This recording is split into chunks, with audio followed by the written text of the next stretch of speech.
Ẹ kú kalẹ̀, ẹ sì kú bójú ọjọ́ ti rí lọ́dẹ̀ tí yín. Ìròyìn ilé wa ló ń dé sétí ìwọ̀nyín láti ìkànnì àràmọ́dá látẹnu Olúwaṣèyí Ṣóhùnmí. Síwájú ẹ gbọ́ àwọn kókó tó jẹyọ nínú ìròyìn lónìí. Ilé ẹjọ́ gíga tó kalẹ̀ sípínlẹ̀ Kánò ti fagilé Muhammadu Sanusi kejì gẹ́gẹ́ bí aláṣẹ kẹrìndínlógún nípínlẹ̀ Kánò. Ààrẹ ilé ìgbìmọ̀ aṣòfin tẹ́lẹ̀ rí lórílẹ̀‐èdè yìí Bukola Saraki ti gbàlejò àwọn tó jẹ́ jàǹkànjàǹkàn látinú ẹgbẹ́ òṣèlú APC. Àwọn olùwọ́de kan nípínlẹ̀ Kaduna ní kí àjọ EFCC wọ́de Nasiru Ahmed El-Rufai tó jẹ́ gómìnà tẹ́lẹ̀ rí ní ìpínlẹ̀ náà.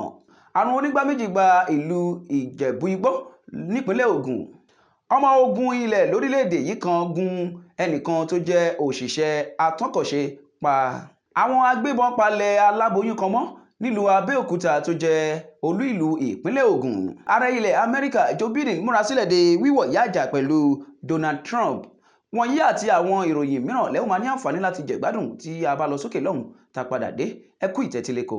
Yorùbá ní bọ́mọ ẹni bá da ó yẹ ká wí ni o. Fọ́nrán tí ẹ̀ ń wò yìí ló ń ṣe àfihàn ọmọ orílẹ̀-èdè Nàìjíríà kan tí ó fi ilẹ̀ Canada ṣe bùgbé, ìyẹn Emeka Nnadi ní orílẹ̀-èdè Canada ti gbé òṣùbà káre fún o látàrí bí wọ́n ti fi orúkọ rẹ̀ sọ ọgbà ibùdó kan tí wọ́n ṣẹ̀ṣẹ̀ ṣí ní agbègbè Winnipeg ní ìlú Canada, èyí tí wọ́n pe orúkọ rẹ̀ ní Emeka Nnadi Park. Wọ́n ní kò sí ohun méjì tó mú àwọn ṣe léyìí bí kì í ṣe láti fi mọ rírì ipa àti akitiyan tí Emeka ń kó lórí agbègbè ọ̀hún ní ìlú Canada.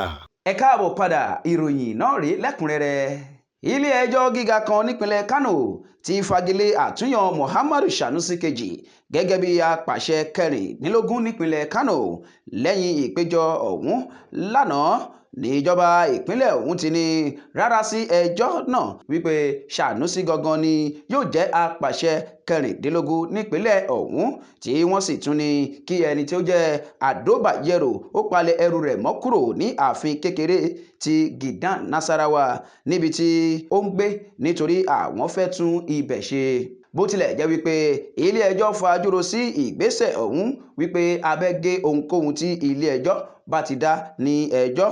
Gómìnà ìpínlẹ̀ ọ̀hún Abba Kabir Yusuf ni ó rọ Aminu Ado Bayero lóyè gẹ́gẹ́ bí apàṣẹ kẹẹ̀ẹ́dógún ti ìpínlẹ̀ Kánò yìí, tí ó sì yan Sanusi kejì padà sórí àga ọ̀hún lọ́dún kẹrin lẹ́yìn tí ẹni tó jẹ́ gómìnà tẹ́lẹ̀ rí Abdullahi Ganduje ti rọ̀ ọ́ lóyè lórí àwọn ìdí kan tí kò rẹ́sẹ̀ múlẹ̀ gẹ́gẹ́ bí wọ́n ti fi léde.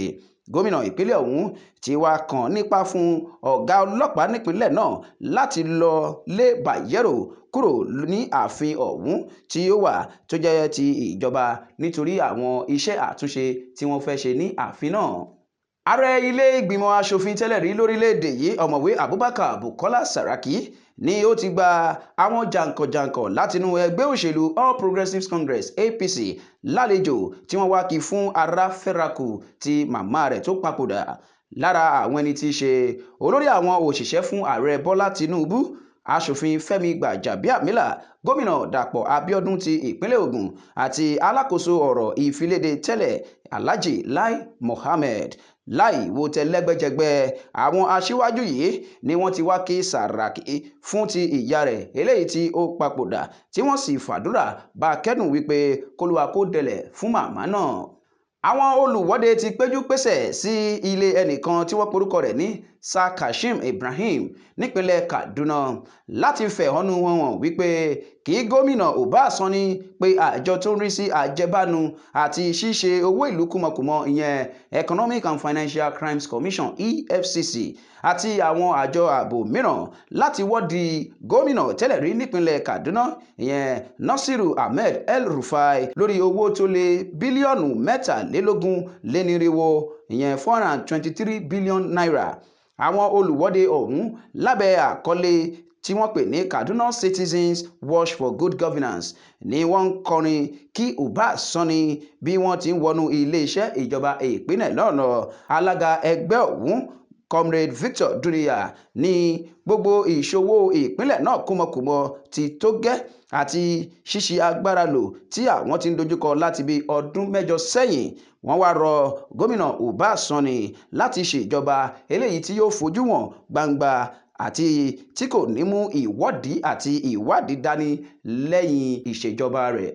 Àrùn onígbá méjì ìyẹn kọ́lẹ́rà níròyìn sọ di mímọ̀ wípé ó ti gba agbègbè Ìjẹ̀bú Igbó nípínlẹ̀ Ògùn tí ó sì ti gbẹ̀mí ẹnìkan tún sọ ọ̀pọ̀lọpọ̀ dèrò ilé ìwòsàn. Àrùn yìí ni wọ́n ní ó ti mú ẹ̀mí àwọn 21 lọ nípínlẹ̀ Èkó tí àwọn irinwó mìíràn yẹn 400 sì ti kàgbákò rẹ̀ léyìí tó ti ń dẹ́rùba àwọn tó jẹ́ elétò ìlera àti àwọn òṣìṣẹ́ ní ilé ìwòsàn kákàkiri. Bí arábìnrin kan ẹni ọdún 62 62 years ṣe jẹ́wọ́ wípé òun kàgbákò àrùn yìí níbi tí òun ti ń ṣètọ́jú ọmọ kan tí ó ní àrùn náà lẹ́ni tóun pàápàá ti wà nílé ìwòsàn lọ́wọ́. Ìròyìn tún jẹ́ kó di mímọ̀ wípé àwọn 5 mìíràn lágbègbè yìí ti wà nílé ìwòsàn látàrí àrùn kan náà yìí. Ọ̀kan lára àwọn ilé-iṣẹ́ tí wọ́n ti ń tún ọkọ̀ ṣe ní Àbújá tó jẹ́ olú ìlú ilẹ̀ wa tí wọ́n pè ní Kubo tó wà lójú òpópónà márosẹ̀ ti Àbújá sí Kéfè ló ti wà nínú ìdàrúdàpọ̀ lánàá látàrí bí ẹnìkan tó jẹ́ òṣìṣẹ́ ọmọ ogun orílẹ̀-èdè yìí ṣe gún oníṣẹ́ iná ọkọ̀ kan pa níbi àìgbọ́ra ẹni yé.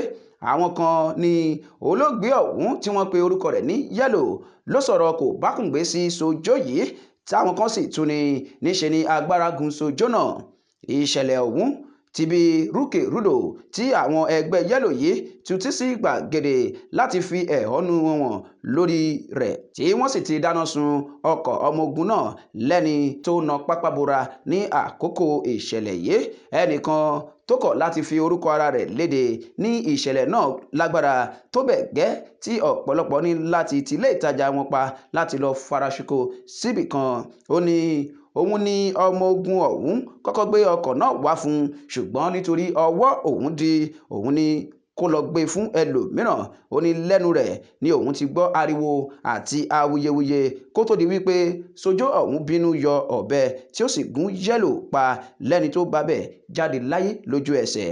Ó wá parí ọ̀rọ̀ rẹ̀ wípé bí kò bá sí ti àjọ ọlọ́pàá tó tètè dá sí ọ̀rọ̀ ọ̀hún, àwọn akẹgbẹ́ Yẹ́lò kò mú ọ̀rọ̀ náà ní kékeré rárá. Àwọn ajínigbé ti palẹ̀ aláboyún kan mọ́ ẹni tí wọ́n porúkọ rẹ̀ ní abilékọ Ògúnbùnmi nílùú Abẹ́òkúta tó jẹ́ olú ìlú ìpínlẹ̀ Ògùn. Arábìnrin ọ̀hún níròyìn sọ di mímọ̀ wípé ó ti tó àkókò fún láti bímọ tí ó sì kúrò ní ilé rẹ̀ tó wà lókè Láǹtóró lọ sí ilé ìwòsàn ti ìjọba ìpínlẹ̀ náà ní Ìjàyè lábẹ́òkúta. Ọkọ aláboyún yìí Ògúnbùnmi Lateef ni òun ti gba àtẹ̀jíṣẹ́ látọwọ́ àwọn ajínigbé yìí. Alukoro ọlọ́pàá nípínlẹ̀ Ògùn Ọmọlọ́lá Odùtọ́lá nígbà tí ó ń jẹ́rìí sí ìṣẹ̀lẹ̀ ọ̀hún fáwọn oníròyìn lánàá ṣe lálàyé wípé ọkọ aláboyún ọ̀hún ti wá fi ẹjọ́ náà sùn fún àwọn sì ti bẹ̀rẹ̀ ìgbésẹ̀ ìwádìí lórí rẹ̀. Ìròyìn ilẹ̀ òkèèrè. Ààrẹ orílẹ̀-èdè Amẹ́ríkà Joe Biden àti ààrẹ tẹ́lẹ̀ rí Donald Trump ni wọ́n ti bẹ̀rẹ̀ ìmúrasílẹ̀ àti ìgbáradì fún ètò àríyànjiyàn orí amóhùnmáwòrán tí yóò wáyé láàrin àwọn méjèèjì ní Ọjọ́bọ̀ tó ń bọ̀ yìí, èyí tó jẹ́ eré ìje àkọ́kọ́ fún ọdún 2024 yìí lórí ẹni tí yóò máa ṣàkóso orílẹ̀-èdè náà ní iléeṣẹ́ ààrẹ.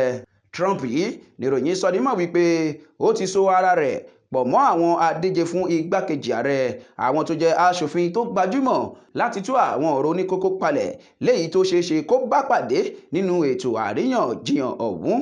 Ẹni tí wọ́n ti fi ìgbà kan fẹ̀sùn oníkókó 24 yẹn 34 tó ní ṣe pẹ̀lú jìbìtì okòwò kan rí lòun pàápàá ti múra tán láti wẹ ara rẹ̀ mọ́ kúrò nínú àwọn ẹ̀sùn náà.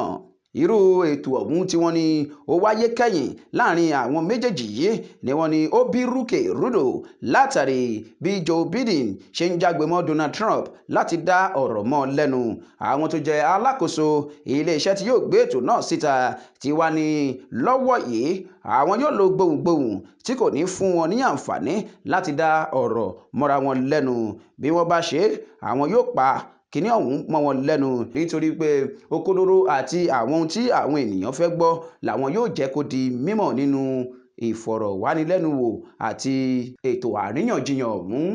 Ìròyìn eré ìdárayá.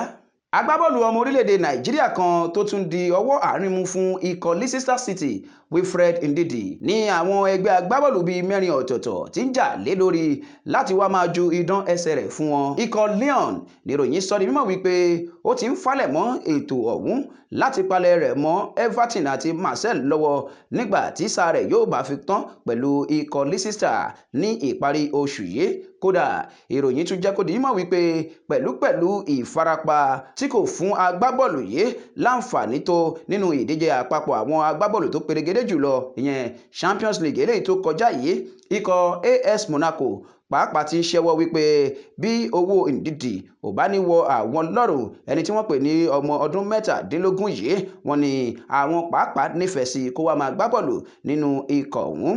Ndidi yìí ló darapọ̀ mọ́ ikọ̀ Leicester City láti Genk lọ́dún 2016 pẹ̀lú mílíọ̀nù 17 owó euro ìyẹn 17 million euros. Ó sì ti gbá bọ́ọ̀lù 11 wọnú àwọn nínú ìfẹsẹ̀wọnsẹ̀ 24 ìyẹn 224 eléyìí tí ó ti gbá fún ikọ̀ náà.